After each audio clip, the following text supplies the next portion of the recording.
আপনারা থাকতে পারবেন নিরাপদে? আওয়ামী লীগের লোকজন আপনাদের পিঠের ছাল তুলে ফেলবে না? আপনারা 32 নম্বর ভাঙতে গেছেন, আপনাদের ঘর বাড়ি ভাঙা হবে না? এতদিন এই সরকারকে সমর্থন দিচ্ছি, এই সরকারের প্রতি আমাদের কিন্তু আর সমর্থন থাকবে না এবং জনগণের কিন্তু এই সরকারের প্রতি আর সমর্থন থাকবে না। আমি দেশপ্রেমিক সেনাবাহিনীর উদ্দেশ্যে আহ্বান করব, বিগত সময় যেভাবে ক্রান্তি লগ্নে দেশের মানুষের পাশে ছিলেন, প্রত্যেকটা সময় আপনারা দেশের মানুষের পাশে থাকবেন। এই যে উপদেষ্টা হয়েছে নাইন ইসলাম, পদত্যাগ করে নতুন দলের নেতা হলেন, আপনি 7 মাসে কি ঘোরার টিম করছেন? দ্রুত এই সরকারের আর 1 সেকেন্ডও এই অবস্থায় এই সরকারকে রাখতে দেওয়া উচিত হবে না। তৃণমূলের হাজার হাজার লক্ষ লক্ষ নেতাকর্মীরা, সাধারণ মানুষ যারা রাজপথে থেকে এই আওয়ামী লীগের ক্যাডার, এই আওয়ামী প্রশাসন, আওয়ামী পুলিশ তাদেরকে মোকাবেলা করেছেন, আওয়ামী ব্যবসায়ীদেরকে মোকাবেলা করেছেন, তাদের কি হবে? আপনারা ব্যক্তিগত রোশানলে পড়বেন না, ব্যক্তিগত ক্ষোভের জায়গায় পড়বেন না, আপনারা থাকতে পারবেন নিরাপদে? আওয়ামী লীগের লোকজন আপনাদের পিঠের ছাল তুলে ফেলবে না?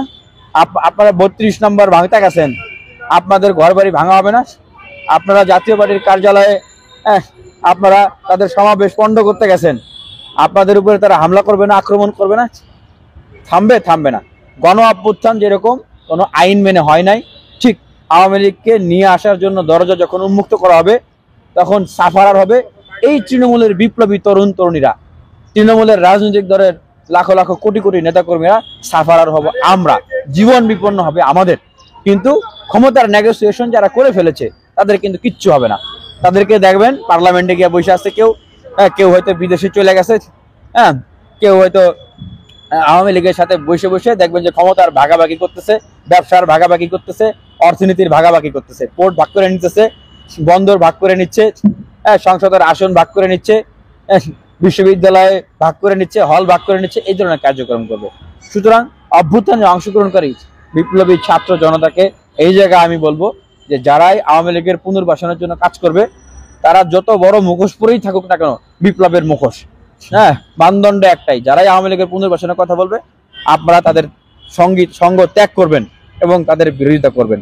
আর সরকার যদি এই পথেই হাঁটে, আমরা বলবো যে আমরা এতদিন এই সরকারকে সমর্থন দিয়েছি, তাহলে এই সরকারের প্রতি আমাদের কিন্তু আর সমর্থন থাকবে না এবং জনগণের কিন্তু এই সরকারের প্রতি আর সমর্থন থাকবে না।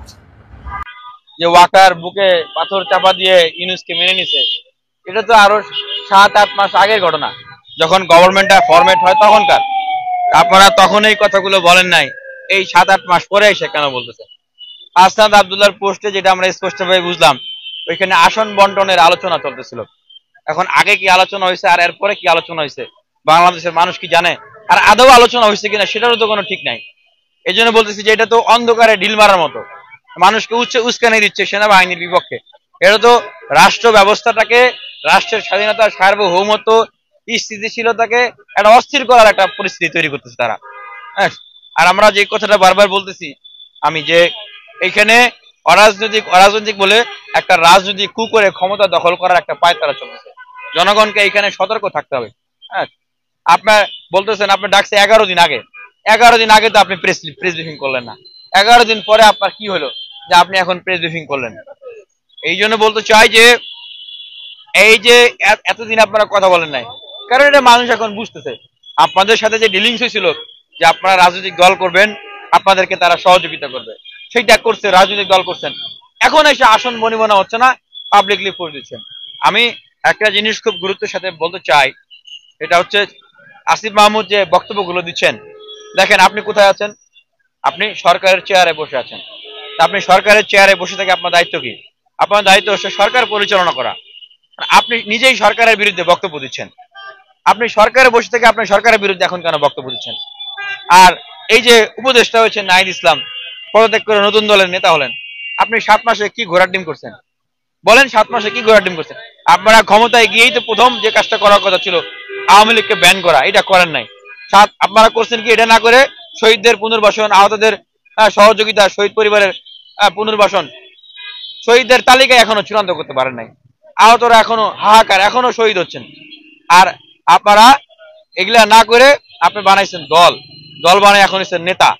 এখন আসন নিয়ে ভাগাভাগি আলোচনা করতেছেন, বন্ধছে না, আইসা পাবলিক রিয়াকশন দিচ্ছেন। জনগণকে এখন সেনাবাহিনীর বিপক্ষে দাঁড় করাই দিচ্ছেন, উস্কানি দিচ্ছেন জনগণকে। আমি দেশপ্রেমিক সেনাবাহিনীর উদ্দেশ্যে আহ্বান করব যে আপনারা বিগত সময়ে যেভাবে ক্রান্তি লগ্নে দেশের মানুষের পাশে ছিলেন, প্রত্যেকটা সময় আপনারা দেশের মানুষের পাশে থাকবেন। এই আহ্বান জানাচ্ছি।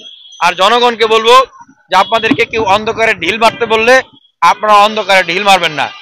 অন্ধকারে ঢিল মেরে কেউ রাজনীতি করে ক্ষমতায় আসবে, হ্যাঁ, দেশে অস্থিতিশীলতা সৃষ্টি করবে, হ্যাঁ, রাজনীতিকে ব্যান করে দিবে, এই ধরনের কার্যক্রম করবে, এই সমস্ত কাজে আপনারা সহযোগিতা করবেন না। এটা আমাদের স্পষ্ট কথা। রাজনৈতিক সবাইকে কিন্তু বৈষম্য বিরোধী ছাত্র আন্দোলন, হ্যাঁ, সংস্কার কমিশন, উপদেষ্টা পরিষদ সব জায়গা থেকে বাদ দেওয়া হয়েছে। শেষে এসে বলতেছে যে বিএনপি কে প্রস্তাব দেওয়া হয়েছিল, তারা জাতীয় ঐক্যে সরকার করে নাই, জামাতের সাথে আলোচনা হয়েছিল, তারা নাকি রাজি না। আরে ভাই, তোমরা কারা? তোমরা কি রাজনৈতিক দল? তোমরা তোমরা কারা? তোমরা আন্দোলনের নেতা, তোমরাও তো একটা রাজনৈতিক ছাত্র শক্তির একটা নতুন একটা গ্রুপের সদস্য। তাহলে বাকি বিএনপি জামাত ছাড়া বাকি যে রাজনৈতিক দল, বাকি যে শক্তিগুলো আছে তাদেরকে কিন্তু আমরা ডাকছিলাম যে আসেন আমরা একসাথে মিলে রাষ্ট্র পুনর্গঠনের জন্য সরকার গঠন করি, বা জাতীয় ঐক্যের সরকার আমরা গঠন করতে চাই, কি করা যায়? তাদেরকে তো ডাকেন নাই। আপনারা ভাবছেন যে বিএনপি জামাত তো চ্যালেঞ্জ করতে পারবে, সুতরাং তাদেরকে ডাকতে হবে, আর বাকিরা চ্যালেঞ্জ করতে পারবে না। আমরা সরকার চালাইলে বাকিদেরকে আমরা সাইজ করতে পারবো। আপনারা সেই পথে গেছেন এবং করছেনও তাই। বাকি ছোট ছোট দলগুলোকে আপনারা সাইজ করছেন। সরকারে গিয়ে যখন বেশি শক্তিশালী হয়ে গেছেন, এখন বিএনপি জামাতকেও আপনারা সাইজ করা শুরু করছেন। ওনাদের নেতারা বলে নাই মুজিববাদ বাদ, জিয়াবাদবাদ, জামাত দিল্লির এক্সটেনশন। এই হলো ওনাদের অবস্থা। আর এখন সরকারে বসে থেকে ওনাদের যে বক্তব্য, ওনাদের যে কার্যক্রম, ইটস ভেরি ক্লিয়ার, দিস মানে state mechanism is out of control. এই স্টেট মেকানিজমটা এখন আর এই উপদেষ্টাদের কন্ট্রোলে নাই।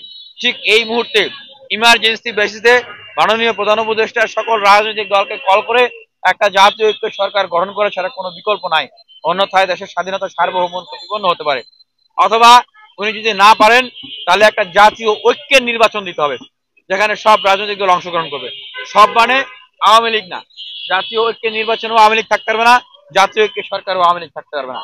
আর এই সরকার যদি আওয়ামী লীগকে ফেরানোর উদ্যোগ গ্রহণ করে দিল্লির প্রেসক্রিপশনে, তাহলে আমরা রাজপথ থেকে বিপ্লবী সরকার গঠন করার উদ্যোগ নেব, কথা পরিষ্কার। এখন হাসনাদের সাথে ওয়াকারের যে বৈঠক হয়েছে, এটা আপনারা দেখছেন? কেউ দেখছেন? বাংলাদেশের কোটি কোটি মানুষের কেউ দেখছে এই বৈঠক সত্য না মিথ্যা? এদের তো ঠিক নাই। দ্বিতীয়ত, যেটুকু আলোচনা উনি সেখানে দিয়েছেন, এর আগে পরে কি আলোচনা হয়েছে এটা কি দেশের মানুষ জানে? জানে না। যেটা এখন আমরা অনেকেই দেখতেছি, বুঝতেছি বিভিন্ন জায়গার তথ্য সূত্র থেকে, যে ওনাদের সাথে যে চুক্তি হয়েছিল রাজনৈতিক দল গঠন করার, রাজনৈতিক দল ওনারা গঠন করেছে এই 7 মাসে। এখন আসন ভিত্তিক আলোচনায় বনিবনা হয় নাই, এখন এসে পাবলিক রিয়াকশন দিচ্ছেন, দেশপ্রেম দেখাইতেছেন, আওয়ামী লীগকে নিষিদ্ধ করতে হবে। নিবন্ধন, এই তো নিবন্ধন আছে, তারপরে নির্বাচনে যাওয়া আছে, আসন বন্টন আছে, এগুলা বনিবনা হচ্ছে না দেখা ওনারা এই ধরনের কথাবার্তাগুলো এখন বলতেছেন। যা ওয়াকার না হাসনাত, রাষ্ট্র যদি তাদেরকে সহযোগিতা না করতে পারে, কিসের নিবন্ধন? ওনারা তো সামনে আর কোনো বড় প্রোগ্রাম কর্মসূচি করতে হবে না। ওনাদের প্রোগ্রাম লঞ্চিং এর দিন যে জমায়েত দেখানো হয়েছে, এটা তো রাষ্ট্রীয় সহযোগিতায়, ডিসির রিকুইজিশন, অমুকের রিকুইজিশন, তমুকের রিকুইজিশনে। এখনই যদি ওনাদেরকে কাট অফ করে দেয়, তারপরে কোনো প্রোগ্রামই করতে পারবে না, বড় সড়ো কোনো প্রোগ্রামই ওনাদের দ্বারা হবে না। এইটাই বনিবনা হচ্ছে না, এই জন্য এখন জনগণকে লেলিয়ে দিয়েছে সেনাবাহিনীর বিরুদ্ধে। এটা তো এখন গোপন নাই ভাই, এগুলা তো এখন প্রকাশ হয়ে গেছে। মানুষকে দেখানো হইতেছে যে ওয়াশার মাস্টার হলো কিসের নিয়োগ, যেটা আপনার হচ্ছে মানে একদমই ইয়ার পর্যায়ে পড়ে না। কিন্তু ওয়াশার এমডি কেমনে নিয়োগ হচ্ছে, সিটি কর্পোরেশনের যে আপনার হচ্ছে প্রশাসকদের নিয়োগ দেওয়া হচ্ছে, তারা কেমনে নিয়োগ হচ্ছে, এই যে সচিবদের রদবদল হচ্ছে, বদলি হচ্ছে, তাকে কারা তাদেরকে সুপারিশ করতেছে, উপদেষ্টা যে হচ্ছেন, হঠাৎ করে আমরা দেখি একজন করে উপদেষ্টা হয়ে যায়, তারা কেমনে উপদেষ্টা হচ্ছেন, তাদেরকে কারা উপদেষ্টা বানাচ্ছে? এটার একটা প্রশ্নের স্বচ্ছ জবাব উপদেষ্টাদের কেউ একজন দিতে পারবে না। সুতরাং ওই চুনোপুটি না খুঁজে আপনারা আসল জায়গাগুলোতে হাত দেন। দেখেন, পাওয়ার করাপ্ট, অ্যাবসুলেট পাওয়ার অ্যাবসুলেটলি করাপ্ট। এই সরকার যে ব্যবস্থাপনায় আছে, এখানে কোনো কনক্রিট জবাবদিহিতামূলক স্ট্রাকচারাল সিস্টেম নাই। আওয়ামী লীগের সময় তাও বলা যেত যে বানানো মেকি হলেও যে তারা একটা নির্বাচনের ভিতরে, মানে মেকি নির্বাচন ফলস, কিন্তু একটা সিস্টেম বোঝা যায় যে কে মন্ত্রী হবেন, এমপিরা মিলে এটা করবেন, মানে কিছু একটা বোঝা যায়। কিন্তু এইখানে তো কোনো ধরনের কোনো সিস্টেমই নাই। সুতরাং এখন এমন একটা পরিস্থিতি আছে, এনারা চাইলে চরম ভাবে একটা স্বৈরাচারী সরকার এখন হইতে পারে, ডিক্টেটর হইতে পারে, আপনারা কিছু করতে পারবেন না, সেই পরিস্থিতি আছে। এই জন্য বলতেছি যে দ্রুত এই সরকারের আর 1 সেকেন্ডও এই অবস্থায় এই সরকারকে রাখতে দেওয়া উচিত হবে না। হয় জাতীয় ঐক্যে সরকার করতে হবে, অথবা দ্রুত তাদেরকে জাতীয় ঐক্যের নির্বাচন দিতে হবে, সেটা আওয়ামী লীগ ছাড়া।